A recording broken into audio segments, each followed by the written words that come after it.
German cities will be subjected to an ordeal the like of which has never been experienced by our country in continuity, severity, or magnitude. To achieve this end, there are no lengths of violence to which we will not go. When word first filtered through to the outside world of the butchery being visited upon the women and children of Germany by the Royal Air Force, critics of these war crimes spoke out. The ruthless mass bombing of congested cities is as great a threat to the integrity of the human spirit as anything which has yet occurred on this planet. There is no military or political advantage which can justify this blasphemy.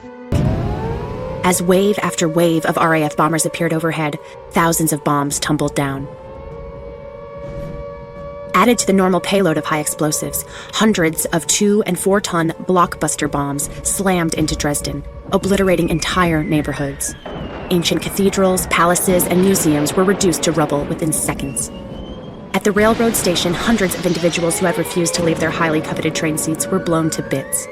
At the huge indoor circus, spectators, performers, and animals were slaughtered by blast and hissing shrapnel. Well-marked hospitals were targeted. In the streets, on the sidewalks, atop the bridges over the Elbe River, costumed revelers with nowhere to run were slain by the thousands. The onslaught increased in fury with each succeeding wave of bombers, building minute by minute into a fiery, devastating crescendo. Without let-up, the massacre continued. And then, the roar above ceased. The explosions stopped and there was quiet once more.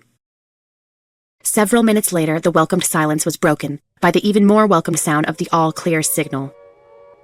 What had seemed an all-night trial by fire had actually occurred in just under half an hour. In those 30 minutes, however, one of the world's most beautiful architectural treasures had all but vanished. Fire brigades from surrounding towns arrived. Red Cross workers spread out to help the victims. Families screamed for missing loved ones. For many, the end of the world had seemingly arrived. No one, however, was at all emotionally prepared for what came next. At 1:30 a.m., the earth began to tremble once again.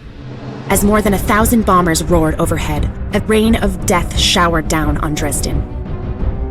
In addition to explosives, the second wave brought tons of incendiary bombs.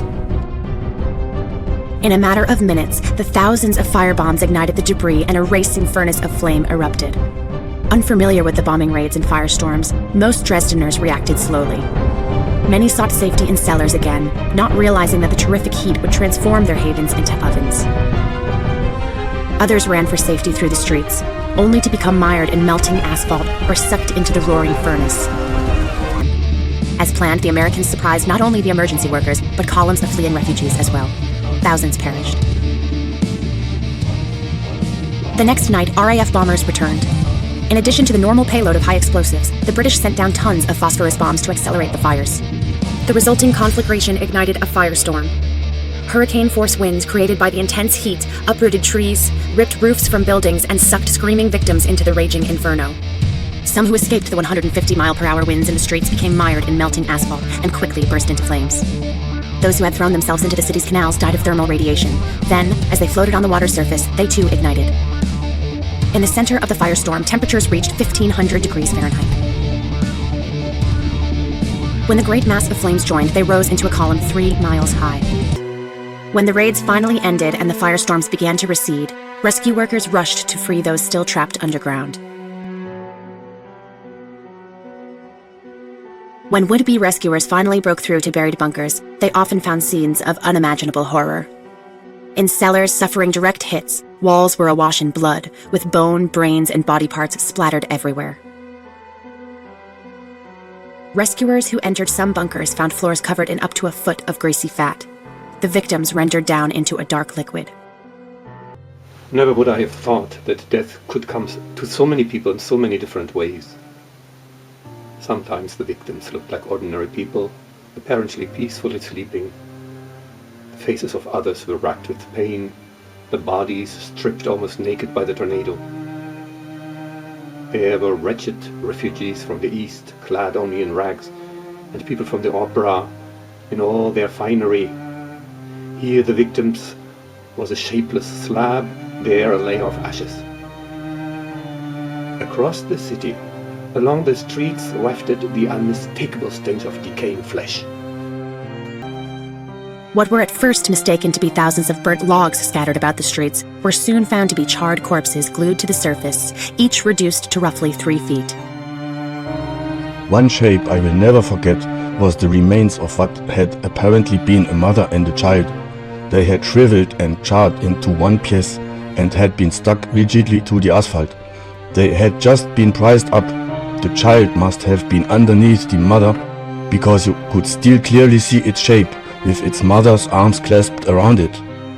Aware that those in the old city would flee the flames to the open spaces, the RAF had hurled hundreds of high-explosive bombs into the huge central park. Here, the slaughter was ghastly.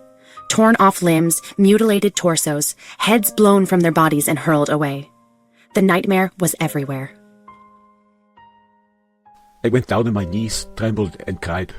Several women lay there with their bellies burst open, and one could see the babies, for they were hanging half outside. Many of the babies were mutilated. Scenes like that one I saw everywhere, and very slowly one became numbed. One acted like a zombie. Some found missing loved ones. Most, however, did not. And then, shattering the calm, came the sounds once more. The roar of engines overhead. As U.S. bombers began blasting the rubble to dust, American fighter planes zeroed in on the thousands of refugees at the park, along the river and in other open spaces. Although the raid lasted only 10 minutes, the Americans returned the next day. And the next, and the next, seemingly determined that not a single living thing should survive in Dresden. One of the horrors for those who had survived the nightmare was recovery of the dead. 1 month after the massacre, the Dresden Chief of Police reported that over 200,000 bodies had been recovered from the ruins. Later, the International Red Cross estimated that 275,000 had died in the raids. Because of the incredible density of Dresden's population on the night of February 13th through the 14th, because thousands of victims were refugees with no records, and because many bodies either lay buried forever in the ruins or had simply melted like wax, other estimates which place the death toll at 300,000 to 400,000 may well be closer to the mark.